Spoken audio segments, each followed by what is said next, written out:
everybody, and welcome to Taking Control, the ADHD podcast on rashpixel.fm. I'm Pete Wright, and right there's Nikki Kinzer. Hello, Pete Wright. Are you anxious? Are you nervous? Are you anxious? Well, I am a little bit. As soon as you call it out, right? Yeah, exactly. Yeah, I wasn't. Thanks. We are talking all about anxiety and the ADHD student today, and we're going to try and do it without evoking any panic attacks.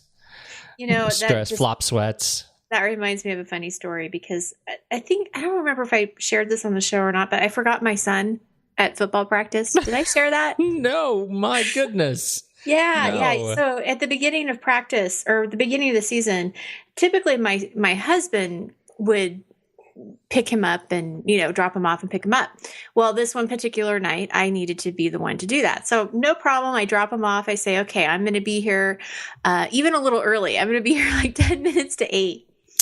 And he's like, okay, great. So I come home and, I made dinner and I'm relaxing and I'm sitting in my chair with my iPad watching Dr. Oz. Just chilling. Just chilling. And it's 8:15. And I'm sitting there thinking, I wonder why it's so quiet. Where is everybody? And then it dawned on me. It's like, oh my God. And I'm like, Paige, hurry up. We got to go get Jaden. And so, panic and anxiety driven driver, anxious driver on the road. Yeah, right. It's like, slow down. I'm like, okay. So anyway, I go and I pick him up. He's the last one. He's totally sitting there, sitting by the fence, typical 13-year-old looking at me, like, oh my gosh, let's kill. Coach is there waiting, with him patiently. And I felt terrible. Oh my goodness. And I'm like, I'm so sorry. It's never happened again. Well, then like a couple of days later, my husband says, so I was thinking about something. I don't even remember how the conversation came up, but he goes, well, are you worried you're going to forget about picking up Jaden again? I looked at him and I'm like, I wasn't even thinking about that, but thanks for reminding me. So your little comment reminded me of that. That's horrible. I'm so sorry. Well, I take it back. This one's on your husband. Yeah. But the topic that we're going to talk about is very serious and dear because I certainly do have anxiety issues. Yes. I admit it. Me too. I'm looking forward to getting into this sort of. Before we do that, head over to takecontroladhd.com, get to know us a little bit better. Listen to the show right on the website, subscribe to the mailing list or look for us right on iTunes and subscribe for free. Make sure you don't miss a single episode. You can call us at 503-664-4ADD, 503-664-4ADD, and connect on Twitter and Facebook at Take Control ADHD. And if you feel like it, leave a review. Yeah, we would love to see some reviews in there. That's we appreciate that. It's very motivating, and it helps other people find the show when they are looking for their ADHD support. That's right. We have just a little bit of follow-up from some of the money management, the digital episode, which was fantastic. Rick writes in with a recommendation for You Need a Budget. YouNeedABudget.com, YNAB. It's software for Mac and Windows and iOS and Android. And, it really seems like it's a cross between something like Quicken as a transaction management tool, but it sounds from Rick like they've really nailed the automation part, which I think is a really important thing. As you remember me talking about, it's really important not to have too much to stress over. He says the basic concept is to accumulate 1 month a month of expenses and begin the program by using that money to pay your bills for the following month. A great stress reducer. I took money out of my savings in order to get started. It's great for people with variable income because you have a full month to adjust your budget to meet your expenses if your income dips during a current month. You can make your budget categories as granular as you want, and you can manage multiple accounts. It also imports Quicken Web Connect files from my credit union, which is also handy. One of the best features is the iOS and Android apps that allow you to enter transactions on the go, which then sync to your desktop program via Dropbox, fully encrypted. The app geolocates your transactions, so it learns where you make your purchases and automatically enters the vendor in the app as you enter the other details of the transaction. Great for my ADD because I don't have to look for and gather up receipts later for entry into the program. Multiple users in the household can sync with the same account if you wish. I've loved it so much that I've gifted it to 3 of my friends and my sister, who is on a very limited income and now says it feels like she somehow has more money. Oh, that's great. Right. What she has is stress relief and more control over her money. Yeah. That's nice. Yeah. I love that. Thank you so much, Rick. I took a look at the app, and it's really very cool. I love, I just love that it fits with the concepts that we've been talking about, which is to pay ahead, right, and to move ahead and not overwhelm yourself with detail. This is an app that it looks like really has the opportunity to overwhelm yourself with detail if you're not careful, but it also does the automation stuff that's really, really important. So sounds like a good recommendation from Rick. Thanks for writing in. I love that. And something I learned in this last month since I've been working on my budget, I realized I wrote a blog post. The very last blog post that I wrote about with the money management was how to pay attention to your finances, how to remember, right? Mm-hmm. And it was interesting because I was telling my husband, I think, and this seems so obvious because you've talked about it, where how you and your wife sit down weekly and go over your finances. And I think that the mistake that I've made is that I will set up a budget and then I just sort of like forget about it. Like I don't really keep tabs on it throughout the month. And that's like been the biggest learning lesson for me, is that if I really want to stay within my food budget, I have to pay attention to how much money I'm spending on food. Right. And that is a conscious effort. It's not just to set the budget at the beginning of the month and then at the end of the month see how you did. You can't do that. Yeah, like so many things we talk about on the show, budgeting is another one of those things that is not a destination. Right. It is the journey. It is constant. And you're never finished. You're never finished with your budget because your finances are always going to change. Yeah. Maybe they don't change month to month, but quarter to quarter, half to half, year to year, you got to stay on top of it. So I think that's a great observation. All right, let's talk about anxiety. It makes you now segue. Yeah, because that whole money thing makes me anxious. So I want to know how to deal with it. All right. Let's do it. And I'll tell you, this anxiety stuff, it does make me a little anxious. I haven't had any full-on panic attacks in a while, but I used to get them to the point where I would like lose sight. I would like go blind for 10 minutes, like literally full-on tunnel vision, can't see, have to lie down. It was bad. When I have gotten them, it's been the almost fainting feeling where I, literally will almost faint. Yeah, you just have to like pull over the car if you're driving. Like there's no way forward. Yeah, it's weird. Yeah. Okay, well, specifically, I want to talk about we're going to talk about, I shouldn't say it's specific because it's really actually quite general. But the reason that I bring it up is because I see anxiety with college students. And, we're talking about back to school. We're talking about college. I coach college kids and adults. I should say they're not kids. They're adults. What am I saying? They're 18 and over. You know what is so stressing? And I won't interrupt again. I'll let you get through it. But my daughter comes home from school the other day, 8th grade, and she says, "Oh my gosh, I'm really worried about this friend of mine. She didn't show up to lunch." And I found her afterwards. I said, "Where were you for lunch?" She said, "I was in the bathroom crying. I was having a panic attack." 8th grade. She's already having panic attacks. So, oh my gosh, be aware. Oh, that breaks my heart. Yes. Because by the time you get to college, oh my goodness, they just magnify. So now they do. And that's what I was going to say is that, if you put it in the context of a college student or, going for their degree, there's testing anxiety, there's social anxiety, there's overall general anxiety of being, too overwhelmed, too much to do, not knowing how to manage their time, being on their own for the first time. There's just all of these different components that can add stress. And, anxiety can be devastating. And so, I have just a few things to kind of talk about, but the first thing I really want to emphasize is that if you feel like you have anxiety, and I guess it's being aware of it. What does it feel like? Do you worry a lot? Do you feel it in your body? Like we were talking about earlier, you having panic attacks where you can't see or you start to faint or your heart starts beating and you're just worrying, right? Can't get something off of your mind, can't sleep. There's a lot of different components or not side effects, but symptoms. What am I saying? Symptoms. Yeah. Thank you. talk to your doctor. That is so important. For a number of reasons, I think too. For me, it was, I remember taking a long drive and I was having a panic attack, and it was very new to me, the experience, and I thought I was having a heart attack.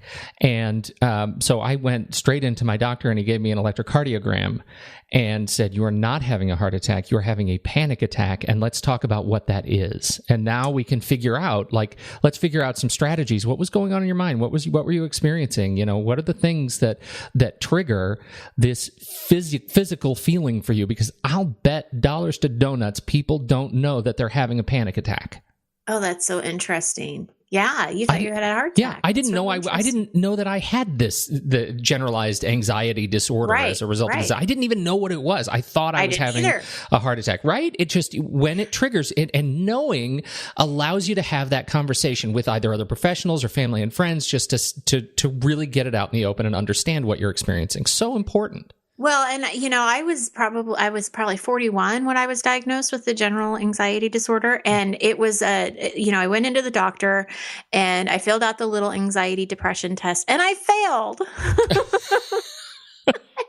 I failed. Oh, I know, right? And I wasn't expecting to fail. I mean, that's the thing, is that you say you don't really know that that's what it is. It's like I didn't know. I've had these feelings forever since I was young, but yet I didn't know that that's what it was. I always thought that I was just an analyzer. Seriously, that I remember going through college thinking, well, I just analyze things. Oh, I overanalyze stuff. It's just me. Yeah, I never really thought of it as, I just thought I liked to pick things apart. Oh my God. I pick up to the part where I break out in a flop sweat and can't speak. I know. And I worry. Yeah. So, and I don't mean to laugh. I'm laughing at me. I'm not laughing at, anybody that has this. You have to. It's terrifying, but you get to the point where you have to. Yeah. Yeah. So, I mean, that's the thing, is you got to get help. If you notice these kinds of things, if you're relating to what Pete and I are talking about, or you just know something's not quite right, I really encourage you to go talk to your doctor, especially if you've been diagnosed with ADHD. And I'll tell you why.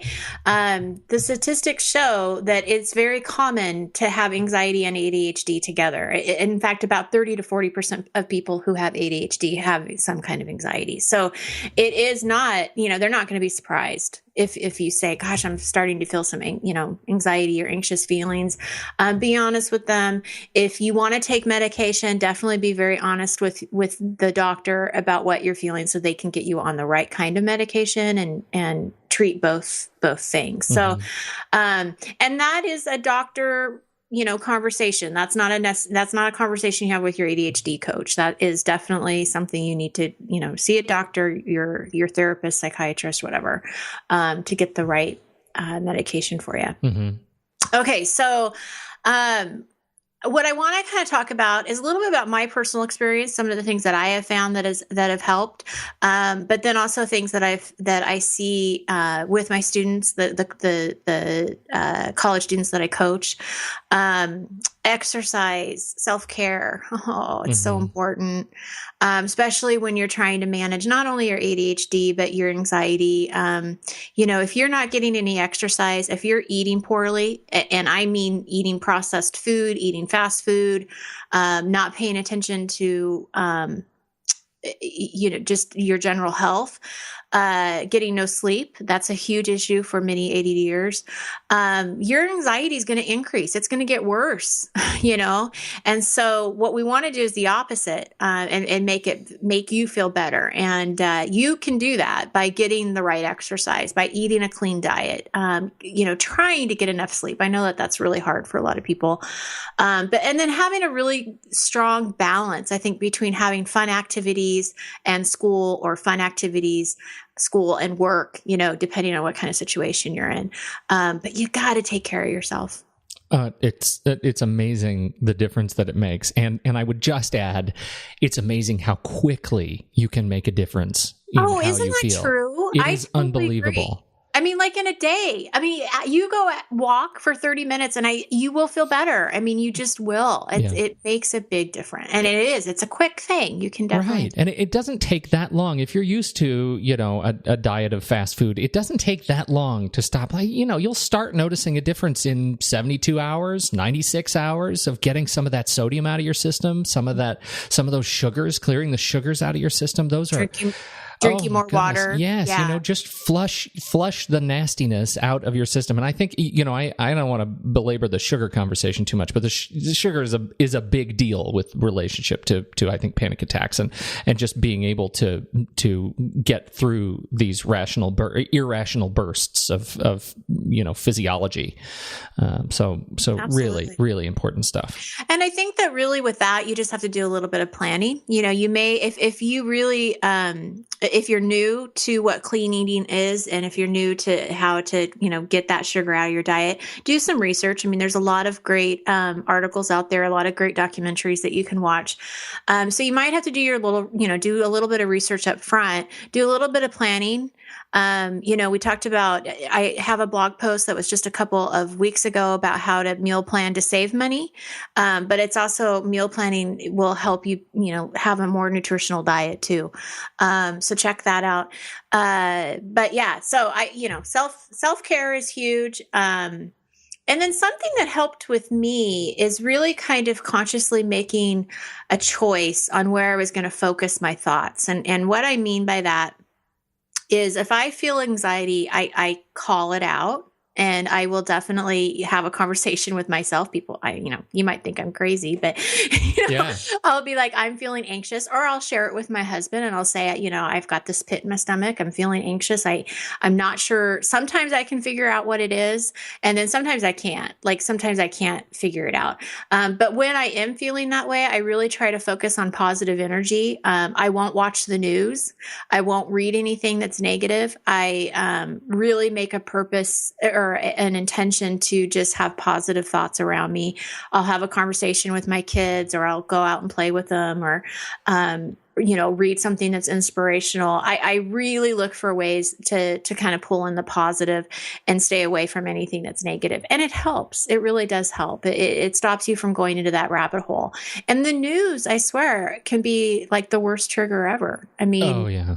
It's terrible. And so, for me, it's always just find any way that I can to stop the noise around me. Right. Mm-hmm. And that's just, turn off the radio, turn off the TV, turn off the computer, get to a quiet place and just focus on breathing, because this is that space where you need to get into your kind of meditative state in order to bring yourself back down to a state of calm. You don't want to introduce anything that could surprise you, right? No, you just find whatever is the most predictable location that you can to just stop and retreat, because that is interesting. One of the things that my doctor suggested was when I get into this, when I find myself in this space, to find a way to walk around very slowly outside and do something super repetitive, like stick my arms out to my side, like Vitruvian Man, right, out to the side,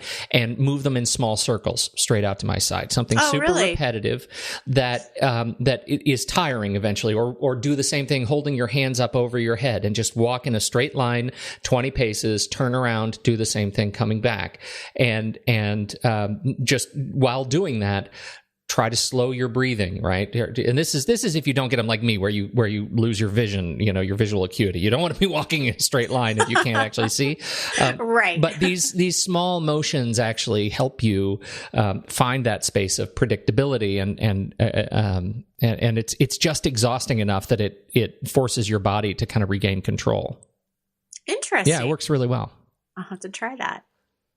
Yeah.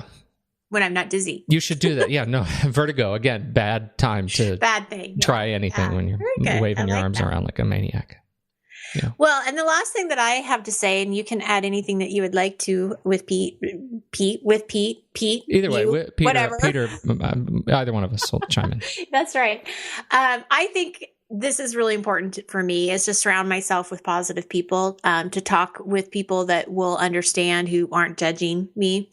And I think it's a domino effect. When you're around people who are really positive, that joy is contagious. If you talk to somebody who already is sort of negative in their nature and you talk to them about this, it's just going to get worse. It's going to get worse. So kind of pick who you want to talk to. Does that make sense? Absolutely. Because you don't want to stay in that pile of anxiety. You want to get out of it. Right. And the challenge that I find is that if you're experiencing a panic attack, there's a reason, right? There's something in your life that's causing you to do that. Something is particularly weighing on you, something heavy. And just one panic attack, getting over one panic attack, might not resolve the source of your stress. So I would just add, when you surround yourself with positive people, pick one or two of those positive people to explain what you're going through. Mm-hmm. And tell them what you need when you're going through this, because having other positive people around you can help talk you down and explain to them how to remind you to find peace. Explain to them how to help you count down from 10 to get your breathing slower. Explain to them to remind you to walk in a straight line with your arms over your head. Like, tell them the things that will help you get over this space, because likely you may find yourself on a bit of a roller coaster. You'll have one, you'll have another if you don't really kind of figure it out. So I think that anxiety accountability partner is probably pretty important. Well, just to add to that, I think it's also important for you to share with them what kind of feedback you're looking for, because I have certain people in my life who just want to fix things. And sometimes I can't, or I don't want to hear a solution. Yeah. And so I think it's important to be, open to that if you're not looking for a solution, be open to that and let them know, okay, I'm not looking for you to fix this. I just need to talk about it. Yeah. And I think that at least makes a difference for me. Because, some things just, I don't want to fix it, or I don't care right now to fix it, or whatever. Yeah, right now I just need my heart rate down into a normal range. Right now I just need to remember how to breathe. I don't need to problem solve yet. Yeah, that can come later. Huge. So anyway, so that's all I have with the anxiety, but just a couple things to tell people that are coming up on the blog that do definitely relate to what we've talked about today. I'm going to have a post that's called oh gosh, now I can't remember the title. I don't have time to exercise. How did I forget that? Because I use that excuse all the time. So it's, I don't have time to exercise. And so I've got 10 different tips on how to get that exercise into your daily life. And then the second post I have, I was honored to interview a teacher who is going to give us some ideas and thoughts from her perspective on how to help your child succeed in school with the child that has ADHD. So, excellent. And her son has ADHD herself. So she's not only a teacher, it's not only that perspective, but it's also from a perspective of a mom. Oh, fantastic. Yeah, and when do those both go live this week? Yes, this week. Excellent. So take a look at that. And don't forget, when you get over to the ADHD blog, make sure you subscribe to it. And you can make sure, if you subscribe to it, there's a little link right there on the blog.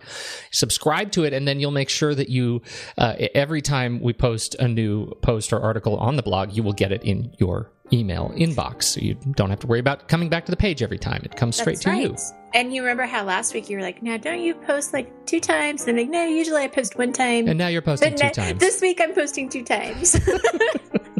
So you never know. You never know. It's a mystery. It is a mystery. Thank you, everybody, for joining us for this conversation.